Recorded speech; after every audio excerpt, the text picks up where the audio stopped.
السيبم ده وظيفته ايه؟ اول حاجه المناعه. السيبم ده غني بالمضادات الاكسده زي فيتامين اي، وفي حاجات مضاده للبكتيريا ومضاده للالتهابات.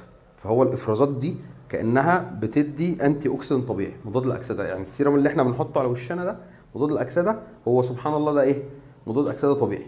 فعشان كده حتى الناس اللي بشرتها دهنيه علامات تقدم السن بتبان عليها متاخر، ما بتبانش، بيبقى وشها طري على طول عشان الدهون.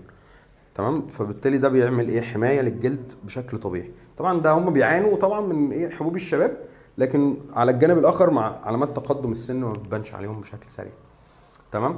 بينظموا عمليه الايه؟ الهرمونات. يعني هنتكلم دلوقتي ان الهرمونات مرتبطه بشكل كبير جدا بالافرازات الدهنيه واي اضطرابات في الهرمونات، وده طبعا بيبان مثلا في البريود. اما فتره البريود تلاقي ايه؟ معظم البنات بيطلع لها حبوب نتيجه اضطرابات الهرمونيه، لان الموضوع مرتبط ببعض جدا. كمان في زي سان سكرين او ايه؟ حامي من الشمس طبيعي، يعني كانه حامي طبيعي من الشمس، فهو بيوفر الحمايه من الشمس، بيوفر مواد الالتهاب وبيوفر الانتي اوكسيدنت، مميزات كتير جدا. لا بس بيعانوا يعني طول حياتهم، كل الناس اللي اعرفها بشرتهم هنا بيعانوا، بس هي الميزه لما بيكبروا فعلا بشرتهم ما ما بتعجزش. بتعذب. هو لو عمل روتين ابن حلال ابن حلال كده مصفي كده لطيف، هيبقى كويس ومش مش هيتضايق ومش هيتقدر.